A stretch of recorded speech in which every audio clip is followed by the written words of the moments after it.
Hey everyone, this is Mike from the Comic Book Trove. I'm here today with another Omnibus review, and today I'm going to be taking a look at the recently released Batman by Scott Snyder and Greg Capullo Omnibus Volume 2. Now, this is a pretty exciting one, as it now means we've got the entire Snyder and Capullo New 52 Batman run collected in 2 omnibus volumes, which great stuff. It's something I'm very happy to add to the collection, no doubt. So what I'm going to do is give an overview of the book, kind of showcase it, show it off, and discuss some of the material in here and see what we've actually got in this book. So I will just say spoiler alert straight away, as I'm going to cover some of the specifics of the content in here, cover some key plot points. As I always tend to say in these reviews, I won't be talking about everything, because that would just be quite a huge task to accomplish, but certainly I'll mention some key stuff. So if you don't know anything about this run and you want to kind of go in and read this fresh at some point, just a fair warning there that I might end up spoiling stuff if you stick around and watch this. But for everybody else, of course, stick around and we'll take a look at this book in some detail. So first thing I want to showcase is this nice dust jacket, and I really do like the dust jacket for this and for Volume 1. I think they went for great cover choices for both volumes.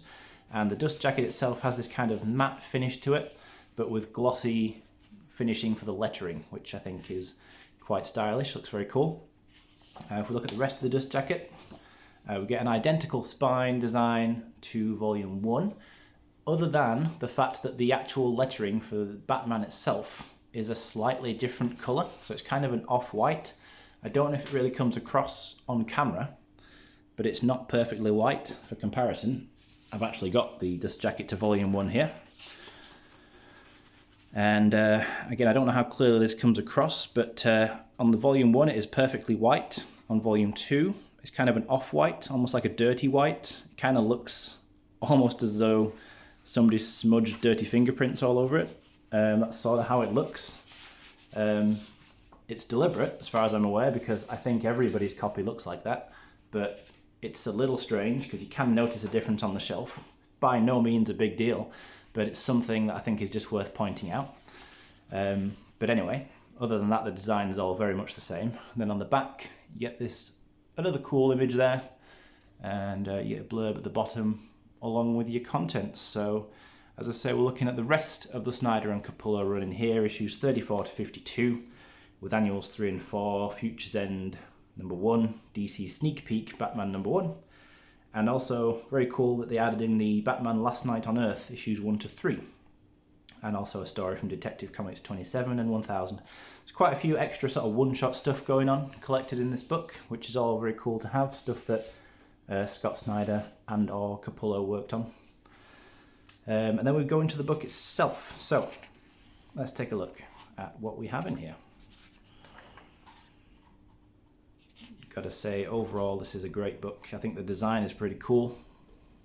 We'll take a look through it now, see what you think. So the contents page, what I like about how they've done this for Volume 1 and for Volume 2 in this book is they've kind of highlighted the key story arcs contained in here, and then you have, you know, the stuff within that arc. So you've got Endgame, Super Heavy, are really the main two, and then Last Night on Earth as well. And then all the issues, like the issues that make up those sections of the book. So very cool to have a nicely designed contents page and some actual page numbers throughout the book. So this book starts off with 3 of those one-shot issues. So there's the Future's End in here, a story from Detective Comics 27. And these are just kind of one-off stories. They don't have any real relation to the main run itself, but they're, you know, they're fairly interesting. And this is like for example, this issue was, I think, issue 34. And this is literally a one and done story where Batman's chasing down a serial killer.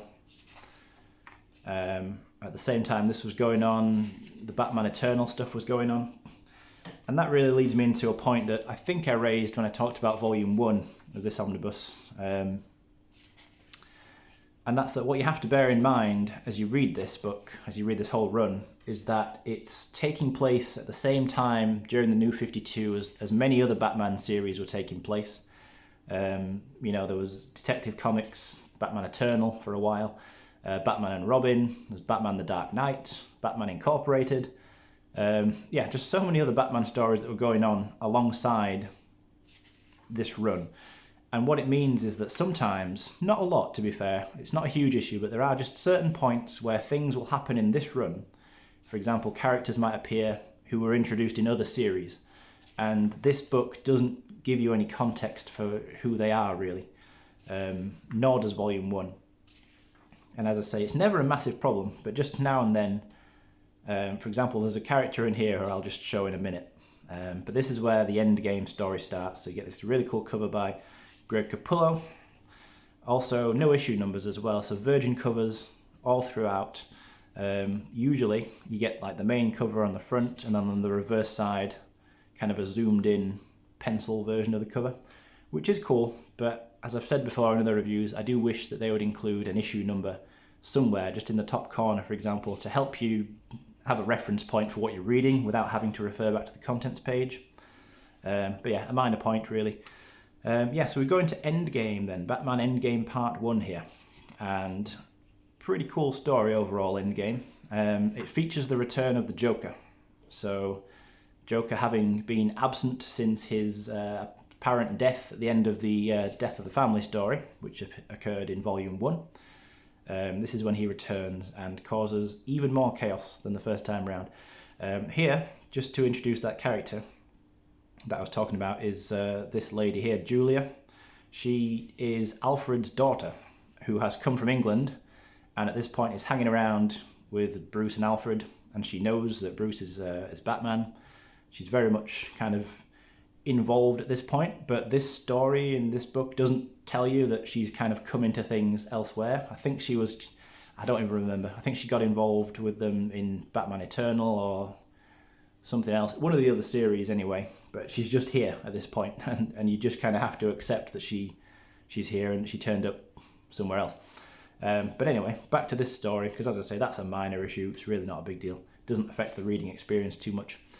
But in here, it all starts off very dramatically, with Batman having to face down his Justice League friends and colleagues, including Superman, because they've all been affected by the latest strain of the Joker's gas. It's kind of affected their minds, and so you get yet another Batman versus Superman fight, as though there haven't been enough of those throughout history. You also get these backup stories though, which is cool. I don't think these backups were included in previous collected editions for this run, but they're all in here. Not that they add a whole lot to the main story, but they just give a bit of context as to other things that the Joker's been doing around this time. Really like Greg Capullo's artwork though, got to mention that now. All throughout this run, he does some excellent artwork. So in here, just to, as you see in here, this fight between Superman and Joker poisoned Batman. Joker poisoned Superman. So it's a fun story. Overall, it's pretty grim. It's pretty interesting though. What I'll say about what they did with the Joker in this run is it's certainly I think a more disturbing and creepy version of the Joker than I've personally read anywhere else in other series. I think they did some very interesting stuff with the character, and all through this particular arc, it's pretty cool because it's left ambiguous. There are a lot of twists and turns in the story relating to the Joker's past, and a lot of question marks as to whether or not he is perhaps a supernatural being. So he's not just a man, but he's something more than a man, perhaps. Various things happen that are leading you to question that. Another thing about the book itself, you may have noticed I'm having to hold it open as I flick through these early pages in the book, so perhaps a good time to talk about the binding. It's definitely very sturdy.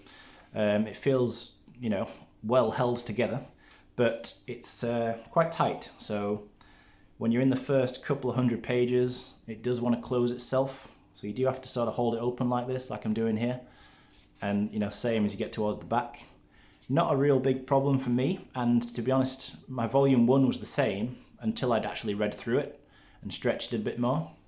I haven't stretched this one a whole lot yet, so I'm actually pretty confident that as I actually read through it properly, and it gets naturally stretched out as an effect of that it'll be fine, and that eventually it will probably lay a bit flatter than it is doing at the moment.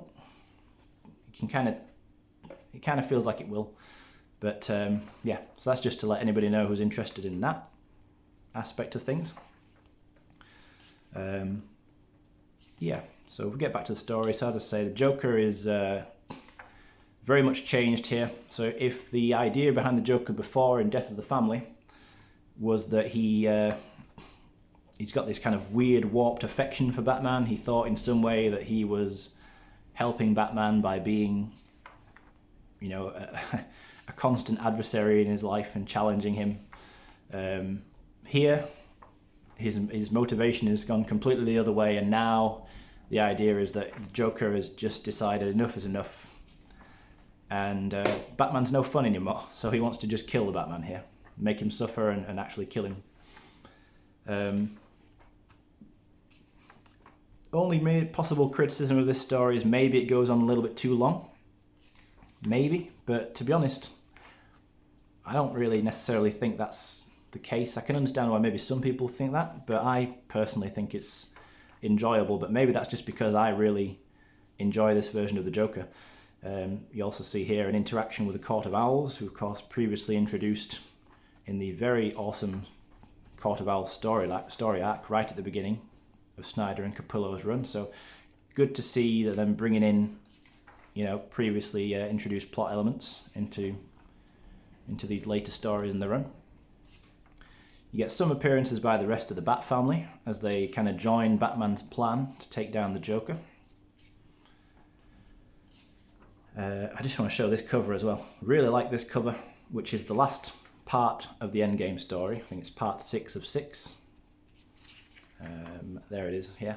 Really, really fascinating cover. I just kind of stared at this for a while when I was looking at it the other day. Really interesting use of colours. I really like this idea of the Joker as a kind of monstrous beast being slain by Batman, who looks like a kind of ancient Greek god type thing. Just a really, really interesting image, really cool cover by Capullo. Yeah, so all the story is built up for about probably 4 issues of this 6-part story. It's a lot of build-up where the stakes are getting higher and higher. Batman's getting stressed. He is very much pushed to his limit, trying to deal with the Joker's scheme this time around. It's really like nothing that he's come across before. And it all ends in a dramatic showdown in the end, in the caves beneath Gotham.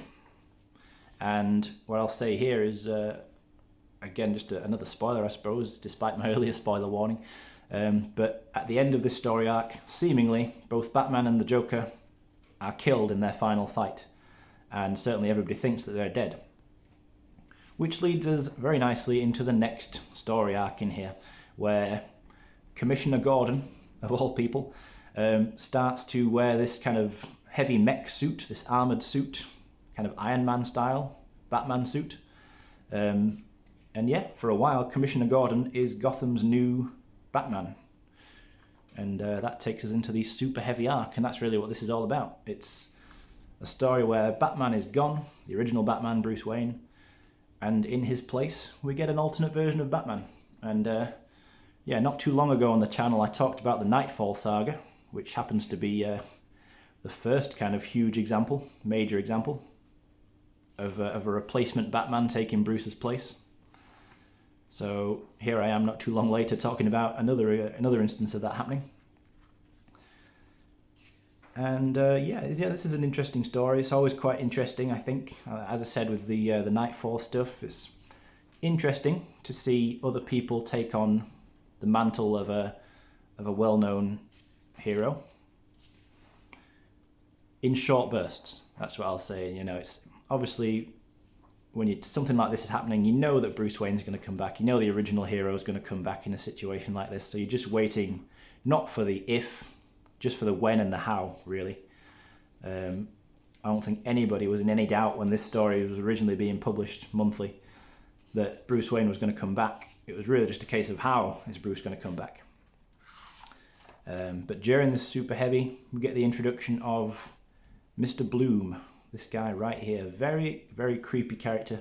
Certainly, Scott Snyder and Greg Capullo really, I think, excelled in bringing a kind of creepy element into this Batman series during their run.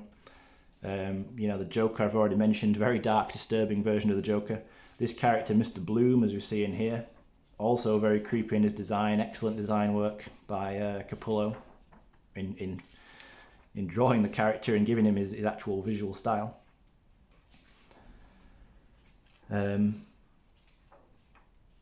just overall, it's just got a very kind of creepy vibe to it. You know, it's not, I wouldn't say it's a light-hearted series by any means, which is fine for me. That's perfectly enjoyable. It might not be so much for everybody, but I think really that's just the kind of character that Batman is. You know, at the end of the day, he is quite a disturbed character in himself. If you think about the psychological motivations and obsessions that drive him. So it only makes sense for the stories to be, you know, similar kind of dark style to that. Yeah, and I think that this character is really unique design, very creepy. Almost reminds me with these kind of long, like he can kind of change his body. That's kind of what Mr. Bloom can do. He's, well, one of his things anyways, he's able to, you know, transform his body a little bit, like shapeshift. And yeah, it kind of reminds me of these Lady Deathstrike a little bit with these long, sharp fingers.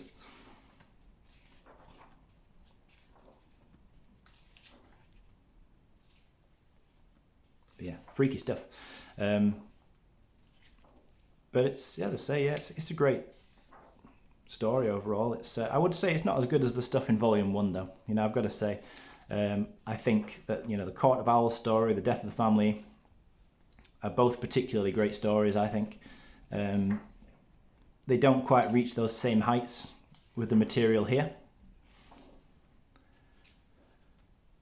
But I think that overall it holds up as one very good run, all in all. You know, and it's got, if you look at the 0 year, which even though the 0 year is not right at the beginning of the series, it takes place some way into it, towards the back end of the first omnibus.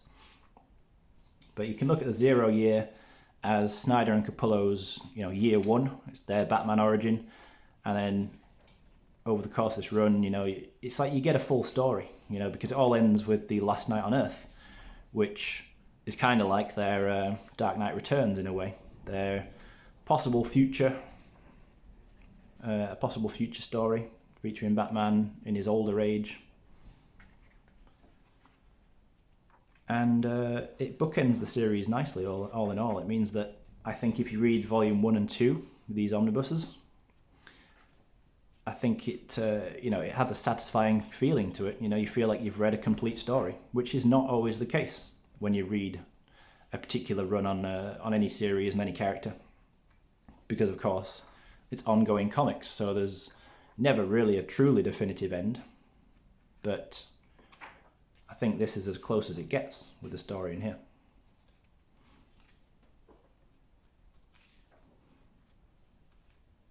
I think this is the sneak peek of the Rebirth era. I know that this design with the kind of golden trim on the bat costume, the bat suit, that's the look that Batman had during the Rebirth era.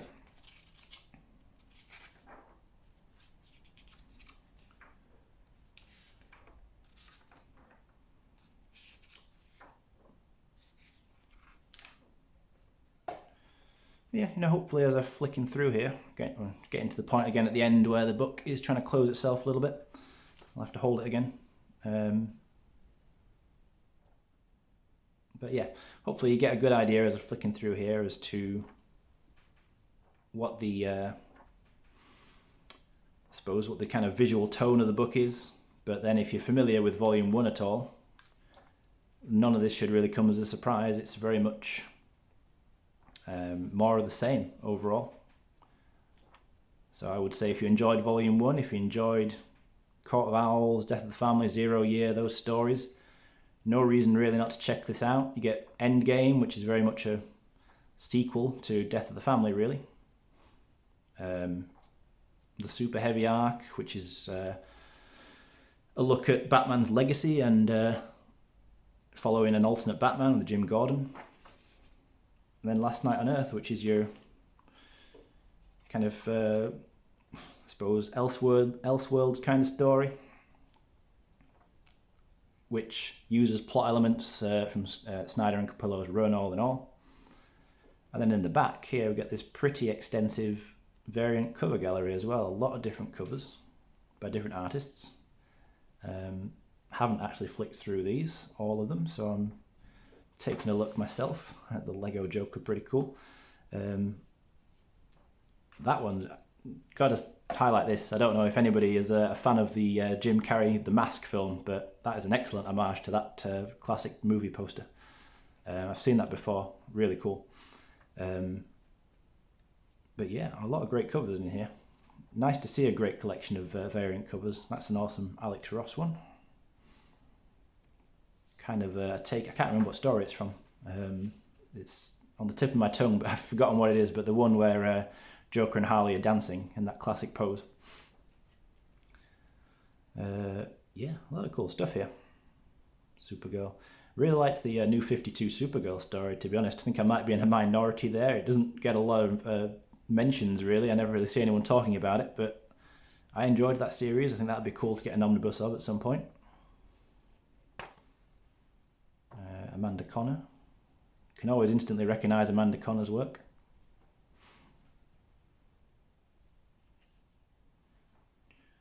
I can't believe how many of these there are. Seems to be more variant covers than I can remember seeing in a lot of other Omnis.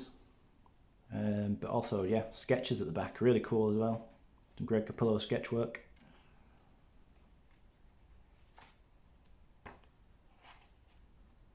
Yeah, very cool, very great. I love having all of a run like this in the omnibus format. I mean, at the end of the day, that's kind of one of the key appeals to me of this format, is when you can collect huge chunks of material in just maybe 2 or 3 books, maybe more sometimes, obviously, but that satisfying feeling when you get whichever volume it happens to be, that means you've now got a full run, a full series, whatever, collected in this format. Always satisfying for me, so I'm very happy to get this collection and to get the whole thing in 2 omnis like this.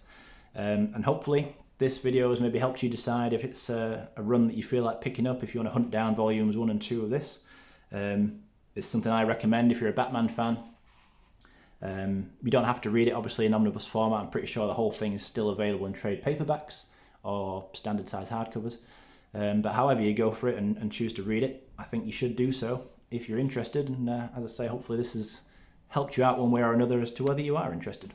So, as always, thanks for watching, guys. I appreciate that as always. If you want to drop a like on the video, I always appreciate that as well. If you want to comment anything below, let me know what you think about this run, about these omnibus editions in general. Always happy to chat about anything like that.